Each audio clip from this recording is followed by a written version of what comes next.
si vous nous rejoignez, bienvenue dans ce premier épisode de votre rendez-vous de l'été en vadrouille. Vous l'aurez compris, aujourd'hui nous sommes sur le Rhône, aux Avenières-Vérins-Thieulin pour une sortie canoë-kayak. Vous en faites pas, hein, le chapeau est mis, la crème solaire est mise, on a de l'eau, on a tout ce qu'il faut. C'est parti, suivez-nous.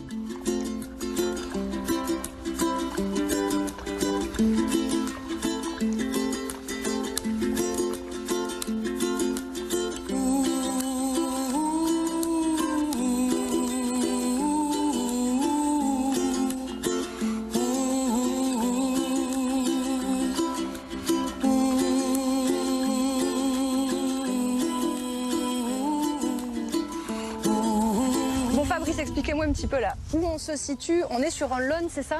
Ah voilà, on est sur un laune, c'est-à-dire un bras mort du Rhône. Okay. Auparavant, c'était le bras principal. Et quand le Rhône charrie des sédiments, il va boucher parfois le bras principal et il va prendre un autre bras. Ce qui veut dire qu'après, petit à petit, les bras morts qu'il avait avant vont devenir des launes, donc des bras morts où il n'y a pas de courant. Par contre, il y a une plus grande richesse animalière, faunistique, dans ces bras morts, parce que les poissons peuvent se reposer. Il y a beaucoup d'oiseaux qui viennent chasser aussi dans ces endroits-là. Et souvent, l'eau est plus claire. D'accord. Et par exemple, comme oiseau, comme espèce, qu'est-ce qu'on peut retrouver ici? On a vu qui étaient sur le rocher, hein, ils se font sécher souvent. Oui. On les assimile un peu à Batman. C'est des cormorans. Les oiseaux noirs. Ah, je savais pas ça, ok. Quand ils sèchent, en fait, ils écartent leurs ailes pour mieux sécher. Ils sont noirs, donc ça sèche plus vite. Ok. Et comme c'est des oiseaux pêcheurs, des très bons nageurs, ils plongent, ils chassent sous l'eau. Et nous, on a leur Batmobile, quoi. On a la Batmobile, avec un moteur pas terrible.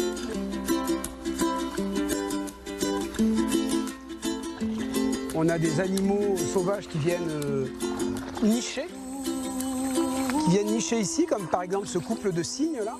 On les voit juste un couple qui reste très longtemps ensemble, mais c'est très prisé, voilà, les cygnes, les cormorans, les hérons, les aigrettes. Il y a beaucoup d'oiseaux chasseurs, pêcheurs. Pourquoi c'est important pour vous de préserver cet espace naturel en tant que passionné? Il y a trop de rivières qui sont exploitées à beaucoup de choses un peu polluantes. Donc déjà les bateaux à moteur, les scooters, etc. Si on permet dans ces endroits-là de faire venir des bateaux à moteur, ça sera une catastrophe naturelle. Déjà qu'il y a une pollution forte de microplastiques un peu partout.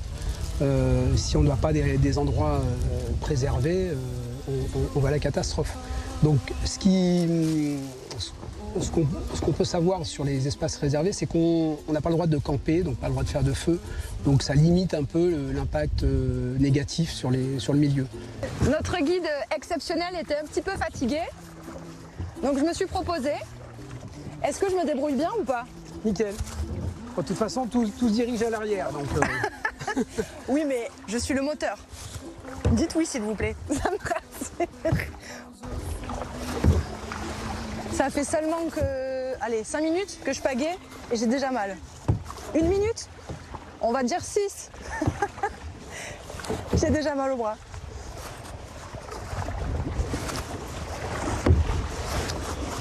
Ça sert à rien de forcer. Il suffit de donner des coups de pagaie, pas forcément de la même force de chaque côté, mais surtout d'essayer de garder le bateau droit dans la direction où on veut aller. On s'épuise quand on pagaie fort. Le bateau va partir à droite, va partir à gauche. Je vais ramer fort pour le ramener. Tandis que si on jauge nos coups de pagaie de façon à le garder droit, petit à petit, on va pouvoir forcer un peu plus et puis on va moins se fatiguer. Je remarque qu'il n'y a quand même personne, c'est hyper tranquille, c'est un terrain de jeu parfait ça pour quelqu'un qui veut s'isoler un petit peu, j'ai l'impression. Ça, vous le dites, hein, toutes les rivières, tous les lacs sont des terrains de jeu idéaux pour quelqu'un qui aime naviguer, qui aime l'eau, qui aime se baigner. Et ici, comme il n'y a pas de bateau à moteur, il y a très peu de personnes qui connaissent. Les launes sont un peu secrets aussi, donc c'est royal qu'on passe un moment idéal, au calme, tranquille avec les animaux. Et c'est vraiment super. Et justement, vous disiez que les launes, c'était des endroits un peu secrets. J'ai vu, en faisant quelques recherches sur cet endroit, qu'historiquement, pendant le commerce de soie dans le 19e siècle, c'était l'endroit parfait pour les contrebandiers qui voulaient cacher leurs secrets, leurs trésors, c'est ça? Alors peut-être pour se cacher et peut-être aussi pour toutes les rivières étaient descendues par des bateaux qui transportaient soit du bois, soit d'autres produits. Et ils pouvaient certainement s'en servir pour se cacher et puis pour attaquer un petit peu les convois de bateaux qui transportaient du matériel. Maintenant, ici on est auprès des Avenières et c'est l'endroit le plus grand, où il y a les plus grands lawns du Rhône. Et on pourrait presque imaginer que c'est comme un labyrinthe. Si on ne connaît pas les petits passages, le niveau d'eau, etc., on peut se perdre ou se trouver coincé en fait, dans la vase. En fait. D'accord, donc on a bien fait d'organiser cette sortie avec vous, quoi. Ah oui, alors après, on peut prendre des informations à l'amont, soit sur un topo guide, soit sur des loueurs ou des gens qui pratiquent la rivière là habituellement. Et puis ils vous conseilleront surtout de ne pas y aller si le niveau d'eau est compliqué, est dangereux. D'accord, donc ça peut être un endroit dangereux, quoi. Donc il faut se renseigner avant. Comme c'est géré par un barrage, le niveau d'eau peut monter rapidement et où il peut y avoir, une fois tous les 4 ans, le niveau d'eau est complètement rabaissé pour pouvoir vider toute la sédimentation. Et là, il y a des gens qui peuvent se retrouver coincés dans la vase. C'est déjà arrivé? C'est déjà arrivé. Et là, comment on fait du coup? On vous appelle? Un hélicoptère. Au secours? Ouais, ah, carrément. Un hélicoptère qui les a sortis de la vase. Bon, nous, c'est pas notre cas. Rassurez-vous, on est en toute sécurité. Rassurez-nous. Sécurité, même si le niveau monte, on est sur l'eau, on n'est pas sur les berges, donc il n'y a pas de souci. Puis vous êtes avec un professionnel, un exceptionnel. C'est 7 semaines de formation, surtout pour la sécurité. Donc on a l'équipement qui va bien, le gilet, etc. Bon, donc on est en sécurité. Tout va bien, allez on continue notre balade. Quand on est adepte du kayak, souvent les réseaux sociaux, ils vous envoient des informations qui sont liées à cette activité-là. Et je vois qu'il y a des jeunes, pour des causes humanitaires, pour des enfants malades, etc., se lancent un défi, c'est de descendre le Rhône en kayak. Et il y en a beaucoup qui le font. Moi, j'ai comme projet de le descendre de chez moi, depuis chez moi. Donc je descendrai la Bourbre, ensuite j'irai sur le Rhône, je descendrai Lyon et j'irai rejoindre la Méditerranée parce que ma sœur habite à Moguio. Je suis désolée, votre histoire m'intéresse vraiment, mais il y a un petit souci technique là. Allez, faut aller là-bas. Evan, emmène-nous là-bas. Excusez-nous, hein. C'est pas que ça m'intéressait pas, mais là, on s'embourbe. Je pense qu'il y a encore de l'entraînement avant votre projet là. Je dis ça, je dis rien. Hein. Non, mais enfin, moi, j'ai pas forcément besoin d'entraînement. Mais... Et donc, vous disiez, ce projet, il va débuter quand? Alors, j'espère le faire quand je serai en retraite, donc d'ici 3-4 ans. D'accord. Et là où je partirai pour une quinzaine de jours ou 10 jours, selon le temps que je mettrai, et je ferai ce projet-là.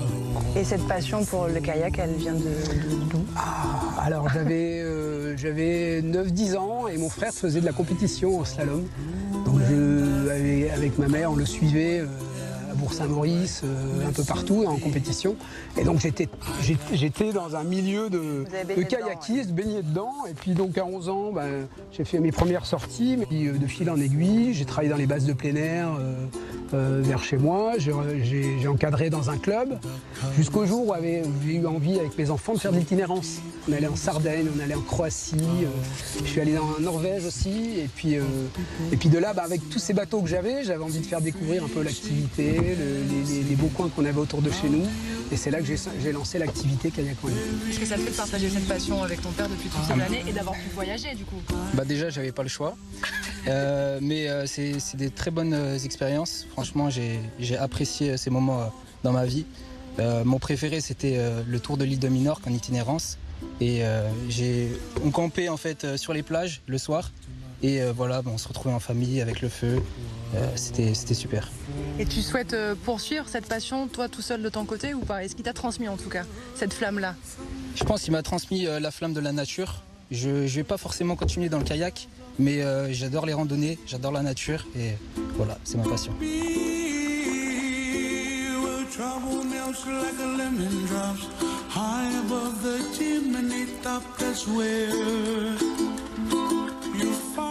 sais pas dans quoi je me suis embarquée, mais là, on prépare les JO en fait, on vous l'a pas dit.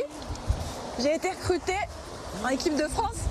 Oh pétard! What? Ah oui, je m'y attendais pas. Voilà, n'hésitez pas à venir découvrir les richesses du patrimoine du balcon du Dauphiné, faire une sortie canoë-kayak aux Avenières. Ah non, c'était pas prévu. Mais n'hésitez pas à vous inscrire. J'ai plus de bras, je sais pas ce que je dois faire, mais je le fais. Allez, à bientôt, on se retrouve.